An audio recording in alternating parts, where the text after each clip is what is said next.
Hi, welcome to the neighborhood. This is January the 8th, and we have Carol, who is going to help us understand NESARA and some of the things that we might go through. And I'd like to introduce you all to Carol. Thank you, Carol, for coming. Thank you, Lynn and Pam. It's nice to be with you, and I appreciate your call that you put together. It's a joy to be on a call with no background noise and no disturbance, where people can be listened to and not ridiculed. Sorry, Carol. Go ahead. That's okay, honey. Can you hear me now? Yes, can. Okay. We sure can. And listen, as far as being on lecture or open, I don't know how you guys feel about this, but when I'm talking on my conference calls, unless we have a troublemaker on the line, I leave my line unmuted so that people, if they have a question, they can interrupt me and I can take care of it right then, because people tend to forget what they wanted to ask if they can't ask it in the moment because things... Yeah, we left it that way. Is that all right with you? Mm-hmm. Yep, that's fine. That's okay. fine. So I'm going to make a disclaimer. They've identified me as Carol, and that's how I'm known on my calls. Excuse me, I'm so sorry for the congestion in my throat. I hope that doesn't offend too many people. But anyway, I will give a disclaimer. I'm just an ordinary person like you and everybody else. I don't have a magic wand. What I say to you is my own opinion. I'm not a doctor. I'm not a health professional. I have a lot of knowledge about that, but I'm not a professional. And I'm not telling you what to do or to believe the way I believe. I'm just simply sharing information about many different subjects that I have been given over the years, and all the way from childhood on up to my 71 years of age now. So I hope that disclaimer is inclusive enough to protect the neighborhood and Carol and everybody else that might be involved at all, if you will. Pam and Lynn, do you want me to say anything more about disclaimer? I think we're good, Lynn. Carol. Okay, honey. And if you want to stop me at any time, please interrupt me and do so. Again, just because I'm saying this and it's my belief, it doesn't have to be your belief. If you doubt me, and I encourage you to doubt me and to check things out, there's some things I'll share with you that you cannot check out because there are many gag orders regarding NESARA. I'm going to try to explain things to you as efficiently as I can that I've been involved with over the years so that you folks have some kind of a beginning understanding of what's coming down and what's been going on over the years. It's very complicated for most people because you haven't been made aware. Now, I heard Pam, before the recording start, I heard Pam talk about, well, what about the people that don't know about this? How are they going to be protected at the time that this all comes down? Some people will not, and we can't save everybody, folks. We can do our best, and that's what those of us that are in the know have been trying to do for some time now, is to educate many of you. Some people are accepting the heads up, and some people are saying, oh, it's crazy, these are crackpots. That's okay. Most of us that are in the know have been called crackpots all our lives, and so we're used to that, and it's all right. We're here to help, and if we can't help, then we've done the best we can, and there are some people that will never be helped, and they will, like the Bible says, they will perish for lack of knowledge. And so to begin with, NESARA is real, folks. Even though you can't get any documentation on it, you can't see anything written, and you can't really get any information on who the people that are working for the good and bringing our country back to us, you can't get that kind of information. These people work very quietly behind the scenes for the protection of everybody. Sometimes they don't even talk to one another. I heard something that was very, very interesting about,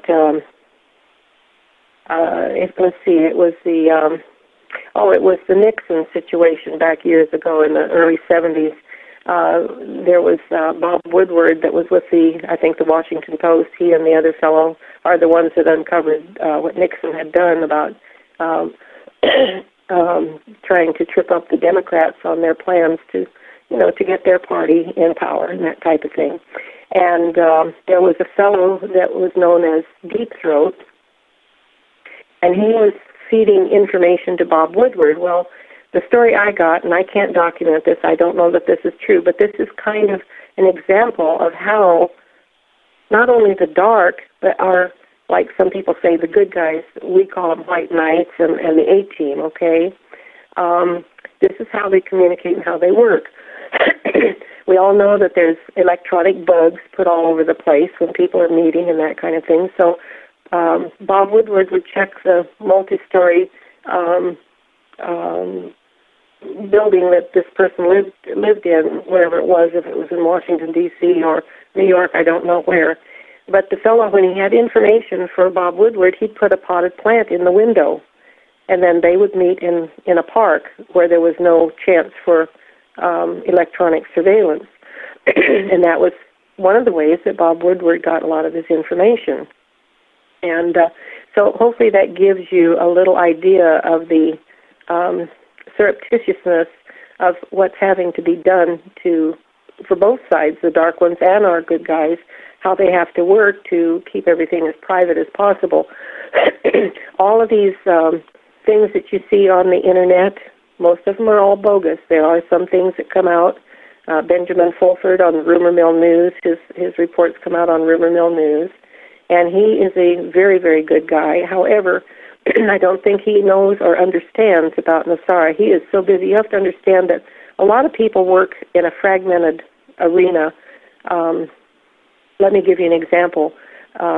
We all know about engineers, accountants, and doctors. They are such a specialized field that they don't have time to know everything. They have time to, when I was a real estate broker and I ended up closing my office, both because I wasn't managing it well, and secondly because I wanted to work with the people and not sit behind a desk and push papers, because there was a tremendous amount of new laws coming out and new restrictions and new this and new heads up and blah, blah, blah, blah, blah. You couldn't really do your job other than just make sure you shuffled the papers correctly. So I was not a good broker. I was always an associate broker, had the qualifications, but I wanted to be out in the field working with the people. So that's kind of how accountants and engineers and doctors all work, and other specialized field of endeavorment endeavors. They have to pay so much attention to their own arena that they don't get out of their scope to learn other things, and I think that's kind of where Benjamin Fulford is. He has tremendous credentials, folks, and so you have to look at the broader picture and not isolate everybody into the whole picture. Everybody is doing a part, and I made an allegory last night. Some of you heard it, some of you didn't. This whole operation and the fact that we are all one, but we're all individuals too. We're not either this or that, well, this and that. It's a dichotomy, if you will. We're both. We're individuals, and we are all one, working for the good of all humanity, if you will. And I equate this to those of you that understand about these 1,000-piece jigsaw puzzles. You'll put it out on your card table, and every few times that you walk by the card table, you'll look for a piece and get it in there. And you may get the whole puzzle put together, and there's a piece missing, okay? It's got a piece of the photograph on it. It's got its own shape, and it should fit in that little hole, but it's gone. It's not there. So your puzzle is not complete. And the reason being is that every one of us is a piece of that puzzle. We have a different picture on our scope, and we're shaped differently. So we contribute to the whole, but in reality, we're also individuals. And we as individuals are very, very important people. So, and no one is any better than anybody else, okay? There is, in the realm of biblical proportions, let me say it that way. Hopefully I won't offend anybody. But in the whole big scope of things, there's nobody better on a higher totem pole than another. They might be in the realm in which they're working. It's just like President Obama. He's doing his job as an overseer of this country at this time. I'm doing my job as handling a phone family over a 7-year period and trying to watch out for their welfare and encourage them and still enlighten them a little bit about what's going on as much as I can. So you're very important, every single one of you. And there's not one of you that isn't doing the job they're cut out to do. But when you're not there and you're not able to contribute, then the picture isn't whole. And so that's kind of a little bit of philosophy of what's going on here in the realm of the whole scope.